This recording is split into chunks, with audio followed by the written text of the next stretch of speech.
It never ends, does it? This search for better prostate cancer treatments. You know what I mean? Oh, yeah, I know exactly what you mean. It's relentless, and one of the things that's always sort of captivated me is this idea of highly targeted treatment. Oh. Like a magic bullet almost, something that goes straight to the cancer cells, delivers its payload, and leaves healthy tissue pretty much unscathed. Yeah. And that's really kind of the allure of this field of theranostics, right? Right. Where you combine diagnosis and therapy into this really neat little package. Yeah, it's elegant. And so that's kind of what brings us to this research that you sent my way. Right. This study looking at a radiopharmaceutical called 177 Lu-NeoB. Right. And its potential for treating prostate cancer. Yep. Now this is a preclinical study, right? That's right. So we're talking about, early stages here. Yeah. Primarily using animal models to kind of get a handle on how this thing works. Yep. And I know you're always on the lookout for new developments in prostate cancer treatment. I am. So I think your interest here is really in understanding what is this 177 Lu-NeoB. Mm-hmm. How well does it seem to work in these early tests? Yeah. What are they seeing in terms of safety? Yep. And where might things go from here? Exactly. So our mission today is to really dig into this study. Yeah. And pull out, the nuggets of wisdom, the key insights, the things that you really need to know. All right, let's do it. Okay, so I think one of the first things we need to lay out here is that this study really hinges on a specific target on cancer cells. Uh-huh. And that's this thing called the gastrin-releasing peptide receptor, or GRPR for short. That's right, yeah. And what's interesting is that GRPR is often found in higher amounts on various solid tumors. Right. And that includes a good chunk of prostate cancers. Mm-hmm. So it's kind of like a unique identifier, Yeah. Something that we can potentially aim for. Exactly. So if we've got these cancer cells that are displaying more of these GRPR markers on their surface, then the idea is you can develop drugs that specifically seek them out. Right. That's the idea. And I think the paper mentions that there have been attempts to create GRPR targeting radiopharmaceuticals before. Right? Oh, absolutely. This isn't a brand new concept. Yeah. Researchers have been exploring GRPR as a target for quite a while. And, we already have an approved radiopharmaceutical that targets a different molecule called PSMA, Right. which is also frequently found on prostate cancer cells. This one is 177 Lulu PSMA 617. Right. And it's been a big win in treating metastatic castration-resistant prostate cancer. Yeah, 177 Lulu PSMA 617 has been a game changer for many patients. Yeah. So where does this GRPR targeting fit into the picture? Mm-hmm. Like with 177 Lu-NeoB, are we talking about replacing PSMA targeting, or is this something completely different? That's a good question. It seems like it's more likely to be a complementary approach, this GRPR targeting. Yeah. Because not every single prostate cancer out there displays high levels of PSMA, Right.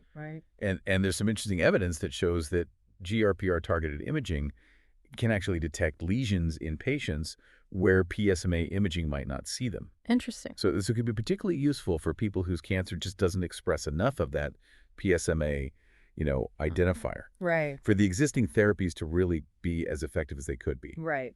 The paper even mentions studies where GRPR imaging picked up extra areas of disease in patients compared to PSMA imaging. That's fascinating. Yeah. So it's about giving us more options, right? Having different tools in the toolbox depending on the nature of the cancer. Exactly. That's the idea. Okay. So let's shift gears a little bit and talk specifically about first 177 Lu-NeoB. Okay.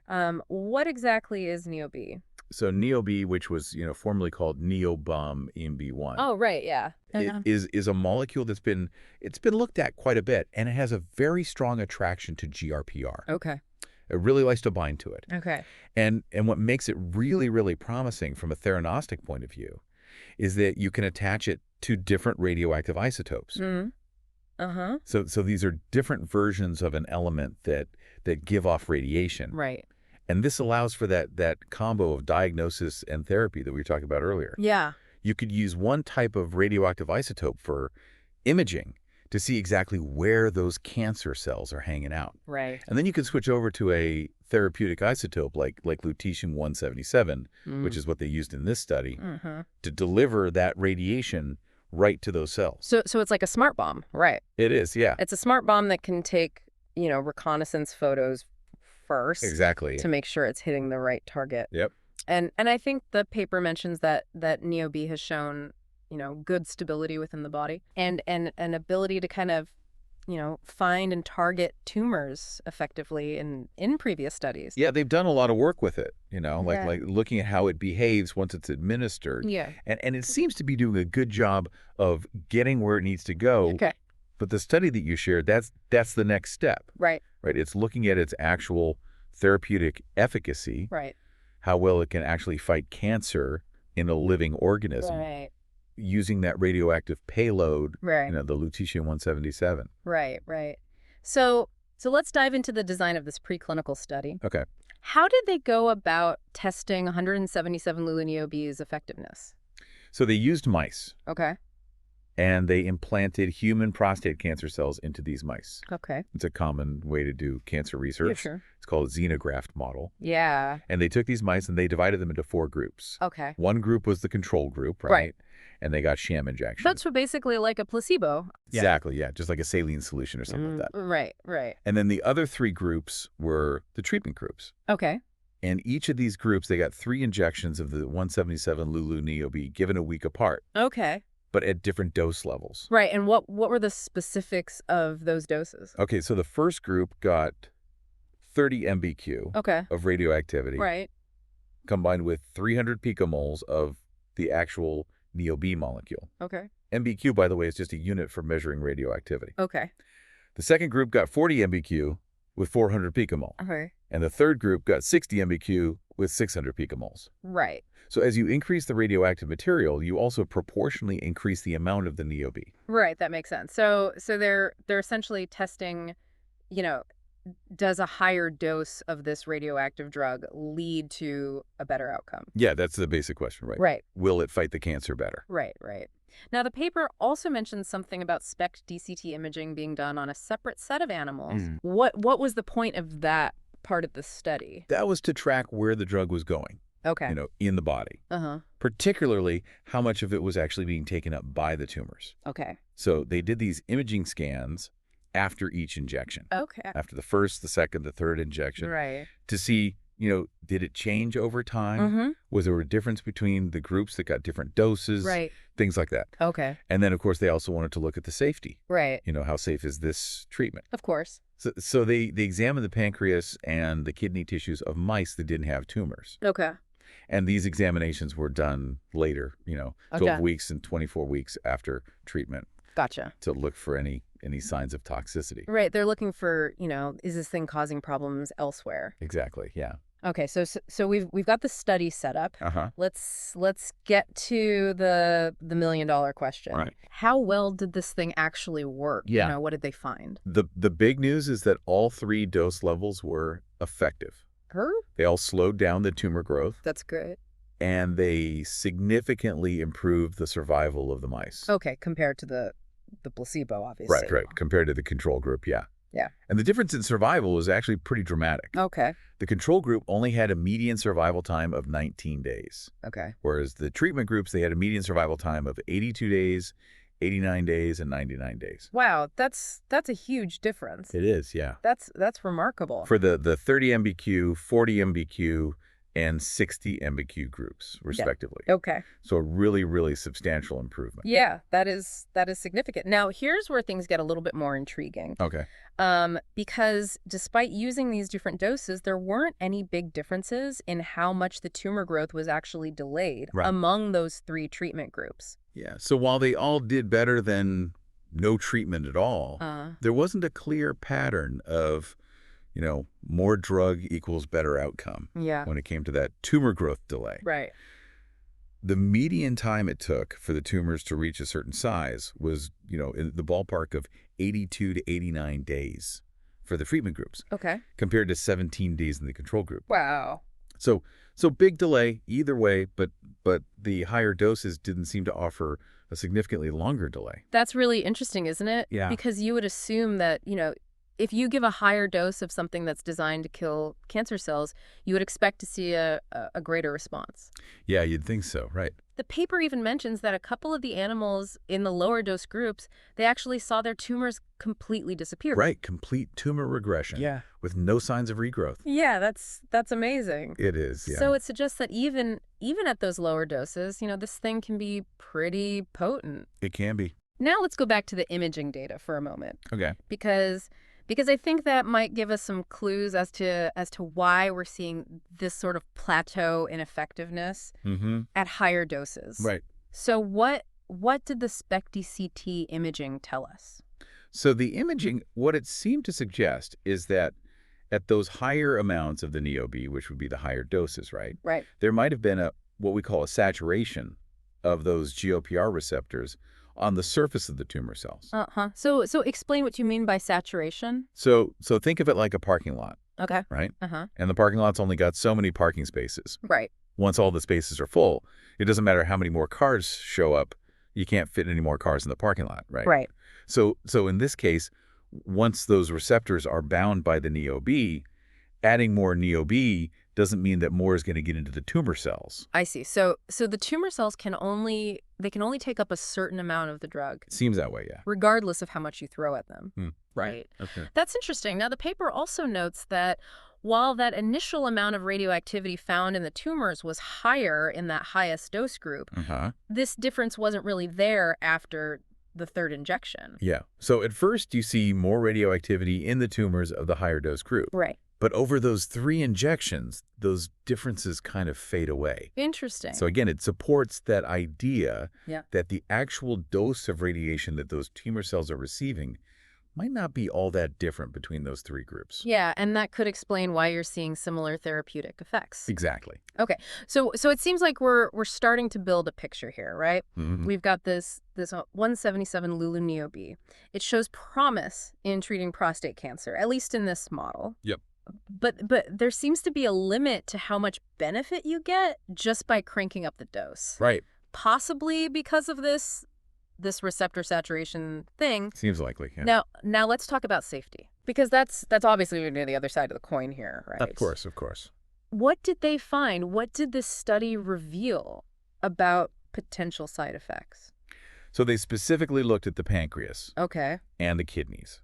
Okay. In those mice that didn't have tumors, Right. they tracked their weight, And then after 12 and 24 weeks, they did this really detailed examination of the tissues under a microscope. It's called histopathological analysis. Right. To look for any abnormalities. Okay. And the good news is they didn't see any significant weight loss in those treated mice. Okay. Which is generally a good sign, right? Right. It means they're probably doing okay. So that's positive, right? It is, yeah. No red flags there in terms of just general health. Right. What about the pancreas?